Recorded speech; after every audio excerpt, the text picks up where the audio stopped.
let me ask you a question. How many times have you picked up your phone today just to check the time, and suddenly 10 minutes have passed? You're scrolling, you're watching, and your mind is completely drifting away. It feels like your attention span is broken, doesn't it? You sit down to learn, but your brain just wants to run away. If you feel this way, you aren't broken and you aren't lazy. Your brain is just playing a game that you haven't learned how to win yet. But today, we're going to change the rules of that game. Welcome back. I am so glad you decided to invest this time in yourself today. The fact that you are here means you care about your growth and you want to use your time better. Today, we are going to dive deep into a topic that is probably the biggest enemy of learning English: concentration. Specifically, how to actually focus when the whole world is trying to distract you. Think about your morning. You wake up, and what is the first thing you touch? It's usually your phone. Before your feet even hit the floor, you're bombarded. Messages, notifications, news, funny videos, shocking headlines. Your brain is getting hit with dopamine, those little chemical rewards, before you've even brushed your teeth. Throughout the day, it continues. An app dings, an email pops up. Even when you finally tell yourself, okay, now I will sit down and study English, your phone is sitting right there next to you. It's like a small child tugging on your shirt, screaming, look at me, look at me. And you think, I'll just check one message. It takes 10 seconds. But 10 seconds becomes 2 minutes. 2 minutes becomes 10. And suddenly, 30 minutes are gone, and your study time is over. Now, I want you to understand something very important. This doesn't happen because you are a bad student. It doesn't happen because you lack discipline. It happens because your brain is wired to seek out easy pleasure and quick rewards. Social media gives your brain a quick reward. A new picture, a funny video, these are instant hits of pleasure. But learning a language, learning English, is different. It is slower. It is quieter. The reward doesn't come in 1 second. It comes weeks or months later. So your brain faces a choice. Do I scroll and feel good now, or do I study and feel good later? Naturally, the brain wants the now. That is human nature. But we're not going to blame ourselves. Instead, we are going to learn how to work with our brains, not against them. We're going to look at 2 specific types of focus: deliberate concentration and organic concentration. Let's start with the first type. This is what we call deliberate concentration. The word deliberate means on purpose. It means you make a clear, conscious decision. Deliberate concentration is when you look at the clock and say, for the next 10 minutes, I am going to listen to English and I will do nothing else. You plan it. You decide the when and the how. You do this even if you don't feel like it. Think of deliberate concentration like going to the gym for your mind. When you go to the gym to lift weights, you don't always feel excited, right? Sometimes you are tired. Sometimes you'd rather stay on the couch. But you go anyway because you know it makes your body stronger. Deliberate concentration is the exact same thing. It is mental weightlifting. But here's the mistake most people make. They make the weight too heavy. They say, I will study English for 2 hours tonight. That is too big. It is too vague. Your brain hears that and gets scared. It creates confusion, and confusion leads to procrastination. You might have even searched for videos on how to stop procrastinating, thinking you need a magic trick, but really, you just need clarity. Your brain needs a specific instruction. Instead of saying, I will study, you need to say, I will listen to one audio clip for 5 minutes, or I will write 5 sentences about my day. When the task is small and exact, your brain relaxes. It knows exactly what to do. It's like having a clear map. For this to work, there is one golden rule: no multitasking. Multitasking is the enemy of learning. You cannot listen to an English podcast while reading emails and checking Instagram. Your brain cannot give 100% to 2 things at once. It just jumps back and forth, and that jumping makes you tired. It makes your learning weak. So for deliberate concentration, we need a simple formula: 1 block of time, 1 activity, 1 goal. For example, for 15 minutes, I will only read this article. Now, to help your brain enter this mode, I recommend creating a small ritual. A ritual is just a small habit you do every time you start. It signals to your brain that work time has begun. It doesn't have to be a big ceremony. It could be simple. Put your phone in another room, sit in your favorite chair, take 3 deep breaths. Say quietly to yourself, "This is my English time." If you do this every single day, your brain starts to learn the pattern. It knows that when you sit in that chair and take those breaths, it is time to focus. Now, I know what you're thinking, but what if I get distracted? This is the most important part. When you are in this deliberate focus mode, your mind will wander. You will start thinking about your job. You will start worrying about a problem. You will wonder what you're going to eat for dinner. This is completely normal. It happens to everyone. The key is what you do when you notice it. Most people get angry. They say, I'm so stupid. I can't focus. I'm wasting time." Don't do that. When you notice your mind has drifted, simply pause.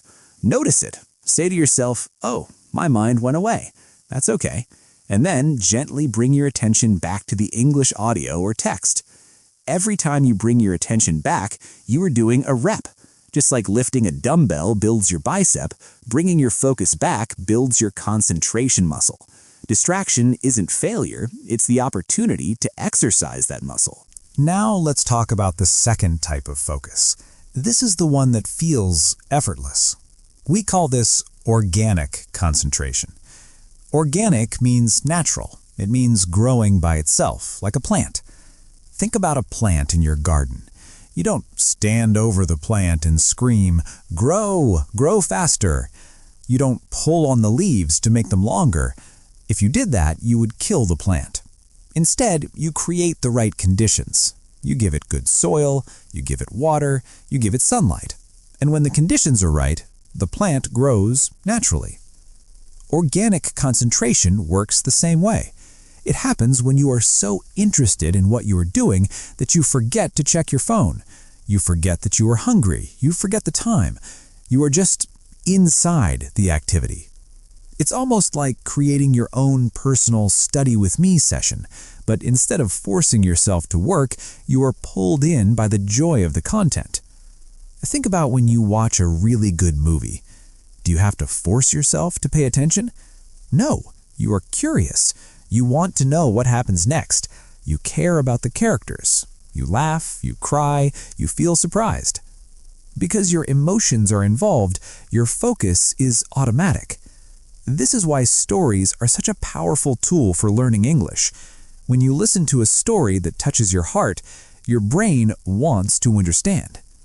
However, just like the plant needs good soil, organic concentration needs the right conditions. First, the level must be right. If you try to listen to something that is way too difficult, where you don't understand 90% of the words, your brain will stress out. It will shut down. You can't relax into the story if you are panicking about vocabulary. On the other hand, if the material is too easy, like a children's book that is boring for you, your brain will get bored and look for something else to do. You need to find that sweet spot. It should be just a little bit above your current level. You understand the main idea, you understand most of the words, but there is still a little bit of challenge. It's like walking up a small hill, not climbing Mount Everest. Second, the content must be meaningful to you. It should be a topic you care about. If you love cooking, watch English cooking videos. If you love technology, listen to tech podcasts. When the topic matters to you, the language enters your brain much deeper because you have an emotional connection to it. So, we have deliberate concentration, the gym discipline, and organic concentration, the plant or flow. Which one is better? The secret is you need both. The best learning happens when you combine them. Think of deliberate concentration as building a safe room. You use discipline to clear the time, remove the phone, and sit down. You build the structure. Then you use organic concentration to fill that room with light and life. You fill the time with content that you love, stories that interest you, and audio that connects with your emotions. Here's what your ideal study session looks like. You use deliberate concentration to start. You say, "It is 7 p.m. I am turning off my phone. I will study for 20 minutes. You sit down, you do your breathing ritual, You might feel a little resistance at first, but you push through gently. Then you switch to organic concentration. You hit play on a story you love. After 2 or 3 minutes, you're not trying to study anymore. You're just wondering what happens to the character. You're laughing at a joke. You're feeling the story. You used discipline to open the door, and then you used interest to walk through it. Changing your identity. As we wrap up this session, I want to talk about one final thing. It is perhaps the most important thing. It is about the story you tell yourself. Many of you carry a negative story in your head. You tell yourself, I am lazy, I can't focus, I always quit. This story feels true because you have memories of getting distracted in the past. But every time you repeat that story, you make it stronger. When you practice these 2 types of concentration, even for just 5 or 10 minutes a day, you are changing that story. You are giving your brain new evidence. When you finish a 10-minute session without checking your phone, you prove to yourself, hey, I can focus. I am capable. You stop seeing yourself as a failing student and start seeing yourself as a learner who has control. You realize you don't have to choose between strict, painful discipline and lazy distraction. There is a middle path, a path where you use structure to support your learning and passion to fuel it. So, my friends, you don't need to be perfect. You don't need to study for 3 hours a day. You just need to be kind to yourself. Be deliberate with your time and choose content that makes your brain come alive. Start small. Trust the process. And remember, the fact that you are still listening to me right now proves that you have the ability to concentrate. You are already doing it. Thank you so much for spending this time with me. If this video helped you see your focus in a new light, please hit that like button. It truly helps the channel reach more learners like you. And don't forget to subscribe to English Glow for more deep dives into how to master English effectively and naturally. I'll see you in the next video. Until then, keep glowing.